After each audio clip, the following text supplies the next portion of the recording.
Does the spirit of a teenage girl roam this lighthouse? Can shrieks be heard amongst the crashing of waves? Do phantom lights flicker in this historical building? Find out the answers to these questions and more as we uncover the seaside hauntings and history from Yaquina Bay Lighthouse in Newport, Oregon. I'm Sarah. And I'm Erica. And this is The Haunted Atlas, a Haunted US podcast.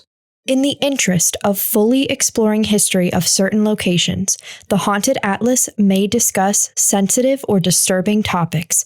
Listener discretion is advised. Nestled along the misty shores of Newport, Oregon, the Yaquina Bay Lighthouse stands as a small but mighty testament to a different time. With an operation period as short as its stature, what ghosts might tie themselves to this place? Despite only operating for a few years, this location has a wealth of history. Which I think makes sense for anything near water, right? Like, I think there's so much history to come from sailors and pirates and all of the things that we talk about that are near the water. Like, it's just so interesting. And I think it's so natural for humans to be near water because it's a source of food, you can have crops, travel, etc. Right. This lighthouse specifically was built in 1871 to help with navigation in the surrounding waters. Yaquina Bay was one of the largest seaports in the area in the late 1800s. When you say area, is that like just Oregon or like the whole west of the United States? The area specifically between San Francisco and Seattle. Ah, okay. So because those were such big areas, this kind of took up the middle and was the biggest seaport. Makes sense. By 1874, there was a new lighthouse on the Pacific coast, and this one was taller. It was called the Yaquina Head Lighthouse and was such an improvement that the existing lighthouse, the Yaquina Bay Lighthouse, was closed. That makes sense, right? Like, I think as time progresses, of course, we build more modern, bigger things. But it's kind of sad, you know, like these old lighthouses that don't really see much action anymore. No one really uses them. And they do all kind of give off like a weird, eerie vibe.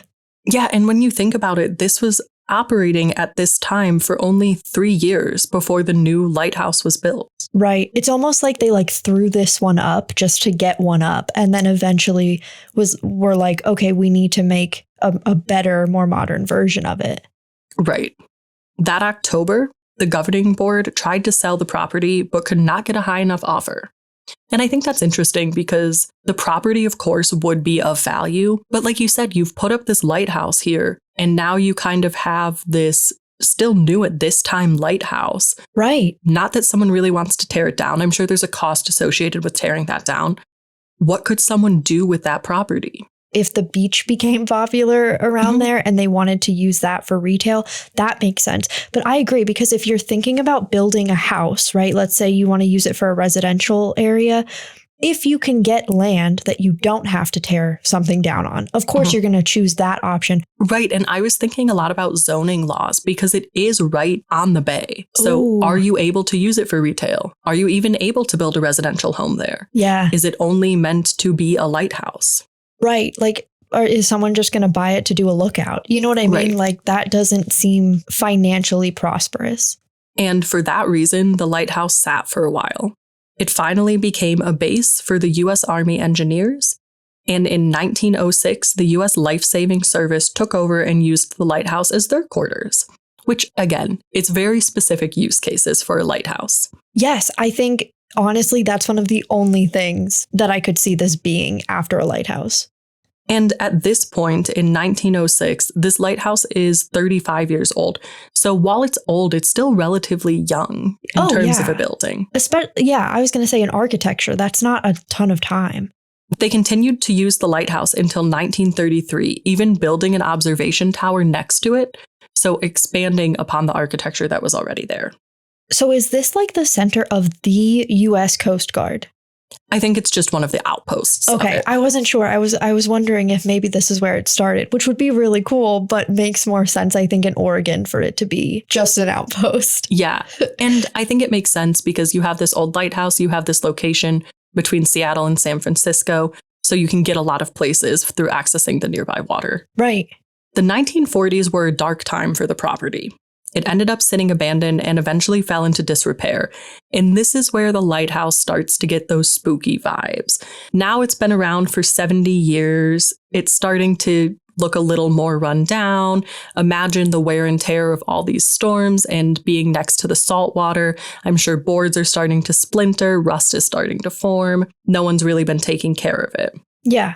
And it does make sense, maybe, that eerie vibes, spirits may be present here, especially after the U.S. Coast Guard has abandoned it. Because I'm thinking, as a lighthouse originally, not too many people were probably stationed here. I don't know for a fact, because I'm not super familiar with like lighthouse facts, but I don't think tons of people are in there watching ships, or I feel like it's like one or two people at a time. Yeah, it makes sense to me that maybe the spirits and the eerie vibes started after many people had been in there. Yeah, and it fell into such a state of disrepair that by the late 1940s, there was interest in tearing it down. Because again, how many use cases do you have for an old lighthouse? Right. And that would kind of get rid of the problem if you can, because zoning laws is a good barrier. But if you can put a residential property there, tearing that down, having like the county tear it down is probably going to have it accrue much more interest. Right. Exactly, because then it's a blank slate, and then it's seaside blank slate. Which is so nice. And by 1951, plans were finalized to tear it down. But local groups launched a campaign to save the historical lighthouse. It ended up being successful, and in 1955, the lighthouse was leased to the Lincoln County Historical Society. The goal was for them to use this location as a museum after some renovation. Following renovation efforts, the lighthouse was turned into that museum, which did operate for 2 decades. Oh, okay. That's good. For a second, I thought you were going to say 2 years. And I was like, this poor lighthouse, man, no. It has no extended future. You can't catch a break. No, but 2 decades. That's good. And I think it's cool that means it garnered interest in the town. Yeah, it really did. And it is a historical site, if you think about it. The lighthouse had been around for almost 100 years by the time this is happening. So it's definitely something of interest to the community at that point. Yeah, I literally was about to be like, and people probably like went up there as like couples and looked out. And then I was like, no, Erica, that's not what a lighthouse is for. I mean, you could be theoretically at the museum as a couple looking out. But I was thinking like, if people had done that in their earlier years and then came back, because they were like, oh, cute, like the spot that we looked out on. And then I'm like, no. Oh, you're thinking it's like open to the public observation tower? Yeah. It sure wasn't. You go up there while the U.S. Coast Guard is operating it. You're like, I know that you guys are here, but we're on a date. Can we please look out? We're trying to form memories. Okay. We need to have a romantic moment, please. Right. Or the era after Coast Guard, when the lighthouse is absolutely decrepit. Yeah. You're like, you know where we should go today? That lighthouse that looks like it's haunted. Yeah. The perfect spot. A very niche group of people would be interested in a date like that. Yeah. By 1974, the lighthouse was in the process of being fully restored. However, it took 2 decades, and the lighthouse was not lit again until 1996. That's a long time. Yeah, I'd imagine if you think about how run down it was by then, it probably took a significant amount of repairs, not only repairs to cosmetic things like the paint, but by then it's probably literally falling apart. Right. I do think it's great, though, that they kind of saved the building and now they're also doing renovations. It would have been so easy to just be like, all right, then just leave it there, you know? Yeah. Since 1996, the lighthouse has resumed its original purpose of serving as a navigational aid. So we're closing the loop. Yeah, full circle moment. That's great. It has also gained the reputation for being incredibly haunted. Hello, my name is Brandon, founder of Haunted US. Thank you so much for listening. We really hope you're enjoying our new podcast, Haunted Atlas. If you're enjoying our exploration of the darkest history and most chilling places across the United States, you can support us directly by taking a moment to give Haunted Atlas a review on iTunes. And if it's not too much to ask, tell a friend you think would enjoy our deep dives into America's haunted history. Thank you again for listening. There is one main ghost here, Muriel Trevenard. In the late 1890s, Muriel went to explore the abandoned lighthouse with her friends. The group of teenagers explored the property and took an interest in a hatch that led to a pit. I'm going to pause in the storytelling there. Yeah. I imagine a group of teenagers going to an abandoned building. Then you find a pit in the ground and you decide it's good to go into the pit. Right. I'm assuming this was at night. Probably super dark. I imagine you can't see in. So it's kind of crazy to just free fall into this dark space right outside of a hatch. It's interesting that you say that about not being able to see, because the story goes that they tried to illuminate the pit by burning scraps of paper so that they could see the bottom, but they were unsuccessful because the paper would go out. Which, yeah, of course. Well, what are they going to do, Erica? It's 1890. They don't have cell phone flashlights. I mean, I get that. I totally understand that. But I could just imagine someone trying to hold up a piece of paper like, can we see the bot? No, of course not. Well, they drop it down. Oh, they dropped it. Yeah. Okay. That makes more sense because I see them just holding it in front of their face like, can we see the bottom? No. But I also think that that's risky in and of itself, to drop burning scraps of paper into this pit and you don't know what's down there. For all we know, there could be oil down there, something flammable. Yes. I didn't even think about that. Yes. Upon leaving, after they couldn't illuminate the bottom of the pit, Muriel noticed that she had lost her handkerchief, and so she went back to find it. But she went back alone. Who are her friends? Yes. And why did they let her go alone? First of all, that's a good question. And secondly, if your friends are like, no, we're not going back, then if I was in that position, I would be like, all right, then I've lost the handkerchief. Like, I'm not going back into this pit by myself that we've thrown fire down. I know the paper went out, but like, who knows? It's just kind of like a crazy scenario. And I don't even think I would feel comfortable going into this building by myself. No, especially if it's structurally unsound. I mean, at this point, it had only been, 20-ish years. But still, you don't know after 20 years of wear and tear on an abandoned lighthouse, is it structurally sound? Will I fall through the floorboards? Is the metal going to collapse in? Yes, that's a really good point, too. I mean, their rustling of the floor and the hatch could have set off a demolishing at any point. Yeah, it could all crumble. After she left, her group of friends heard her scream and ran inside only to find a pool of blood and Muriel's lost handkerchief sitting next to it. She was never seen or heard from again. Well, that's terrifying, because if her blood was on the top near the handkerchief, then it's not even like she fell into the pit. Right. It's like she was drained of blood or cut or something and then just vanished. But her handkerchief was there. Yeah. She almost got it. It's so close. Apparently, due to this tragic event, Muriel still haunts the property and has since the 1890s. In fact, there's a local short story published in 1899 about this tale. The story seems to have been a piece of creative fiction, but over the years it spread through the local community and beyond. With that tale spreading, the notion of the lighthouse being haunted also spread. Which I guess that does make sense. I mean, it's so easy for kids to pass things around in school. Yeah, definitely. And for these types of stories to even be modified as word of mouth spreads them. Because remember, this is 1899 that this was published. So people are just telling each other this story. Have you been to the creepy old lighthouse? Have you heard the tale of Muriel dying there? Have you seen a pool of blood? It could also lead to other kids and other teenagers trying to get into the lighthouse more frequently than if the story didn't exist. That's actually a great point that I didn't consider. What if it becomes a local challenge? Kind of like you always hear, who's going to go to the spook house? Yes. Who's going to go to the haunted lighthouse? And then it could become dangerous. Yeah. That is a great point. Some reports of people that do go to the lighthouse are claims of full body apparitions of Muriel floating in or around the lighthouse. Huh.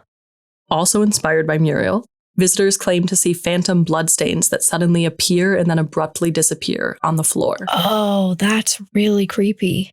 Yeah, and that makes me wonder, are the bloodstains associated with Muriel, or were they part of the haunting when Muriel died? Was it Muriel's blood? Oh, or the thing that maybe attacked her. Right, or was it pre-haunted when Muriel went? And these bloodstains appearing are a sign of the haunting. And everyone just assumed it's Muriel's blood because she disappeared. Yeah, that's a good question. These claims began in the 1900s, so it is after this newspaper article was published. Okay. As reports of the bloodstains spread, the story began to morph more, and it started to also include screams from Muriel. Oh.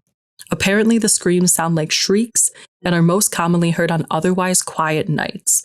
So one of the aspects of the lore is that the sea is quiet, and that's when Muriel screams. Oh, I wonder what the correlation is between those two things. What I was thinking is you wouldn't want to go to an abandoned lighthouse that might be falling apart on a stormy night, especially if the waves are rough. Yeah. So maybe it's that they went on a quiet night and it harkens back to that. Yeah, that's a really good point. Yeah, because other than that, I mean, if she's in the lighthouse, it's like, what would the sea have to do with that? So yeah, maybe that's... The other theory I have is that because the waves and the beach are more quiet, you're able to hear more ambient sounds of the lighthouse. Is the wind whistling through something and that's the shriek? We don't know. Oh, yeah. Because if waves are crashing and super loud, then you might not be able to hear that. Right. I think there are a few other possibilities when it comes to this shrieking sound, because we have to remember the setting. We are on the beach and there is going to be wildlife there. Right. So something like seagulls shrieking or harbor seals shrieking, that could sound like a human shriek, or especially a ghostly shriek that's not quite human. Yeah, and honestly, it would make sense, again, if people are going at night, that they're not seeing the seagulls, because I'm sure the seagulls are flying high enough that they're just not being seen. Yeah, and definitely the seals. I mean, I think when you think of animals in their natural habitat, they can blend in and you might not be looking out for them, especially at night. Right. Especially in an unlit lighthouse at night, you will not be aware of the surroundings. No, because if you hear a shriek, you're going to run. You know, like if you understand that the place is haunted and you're walking in there, you're not any sign of a spirit, you know, even a shriek like, of course, like a shriek like that. Yeah. You're going to run. Yeah. The power of suggestion is very strong. Yes. Another claim from locals and visitors alike is that they see shadow figures throughout this lighthouse. The most common place to see them is in the windows of the keeper's house. Huh. The figures appear motionless and as if they watch the viewer walk past the lighthouse. That's so creepy. Yeah, and I think it's interesting because it could just be the spirit of a keeper looking out, observing what's going on. But many people think that the figure is a young woman and is perhaps Muriel herself. Oh, well, being able to be in that house maybe with some of the comforts that come with being in a house rather than being stuck in the area where she passed. That might be nice. Yeah, and I think it's unlikely if we're running with the theory that Muriel's story is legitimate and not a work of fiction in the newspaper. It's unlikely that Muriel is the only spirit here. Because when you consider deaths that were happening in the 1800s through traveling by sea, I'm sure that there's plentiful other opportunities for people.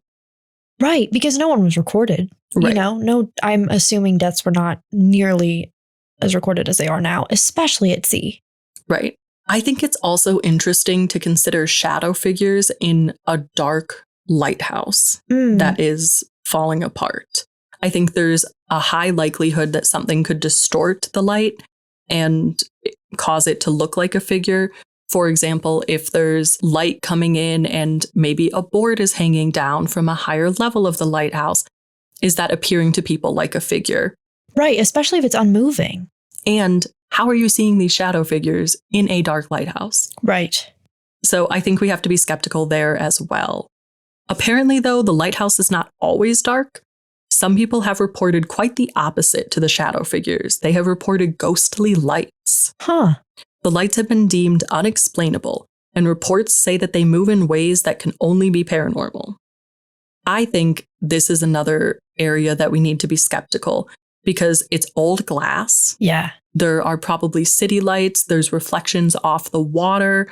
So the fog could be distorting it. I think there's just a lot of things that could be causing this. I'm not saying that it's definitely not paranormal because we have no way of knowing, But I think once again, there are a lot of possible explanations. Right. And I think as we are getting towards the modern day of those reports, people can use flashlights. And I think those also distort things in the house, outside of the house, against the window pane if you're looking in. So if people were using flashlights either on their phone or from, like a real flashlight, that could also have leanings towards something being paranormal.